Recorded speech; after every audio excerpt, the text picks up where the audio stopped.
सती सावित्री की कहानी। सती सावित्री की कहानी पुराने भारतीय धर्म और पौराणिक कथाओं में एक प्रसिद्ध कथा है।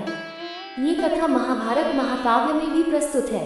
सती सावित्री की कथा में एक पति पत्नी के प्रेम, वचनबद्धता और धर्मनिष्ठा का उदाहरण प्रस्तुत किया गया है।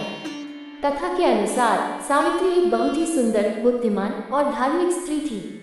उनके पिता का नाम अश्वत्थी था और उनके साथी पति का नाम सत्यवान था। सावित्री ने अपने पति का विवाह करने के बाद ही पति के साथ एक आश्रम स्थापित किया था और सुख शांति से उसकी सेवा करने का वचन दिया था। एक दिन सावित्री और सत्यवान जंगल में घूमने गए। वहां पहुंचकर सत्यवान थक गए और वृक्ष के नीचे बैठ गए। उन्हें एक दिव्य पुरुष दिखाई दिया जिसने उन्हें बताया कि उनका मृत्यु का समय आ गया है और उन्हें उसी दिन सूर्यास्त होने तक मर जाना होगा।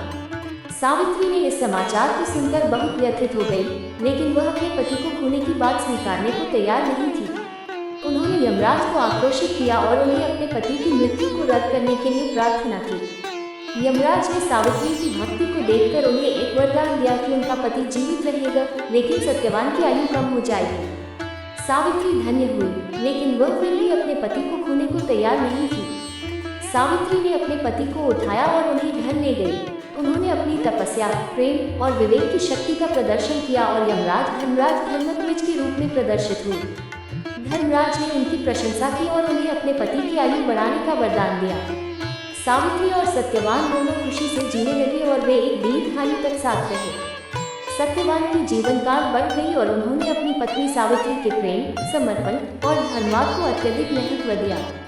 सती सावित्री की कहानी धार्मिक मान्यताओं के अलावा एक पत्नी के पति के प्रति प्रेम और समर्पण की महत्ता को भी दर्शाती है।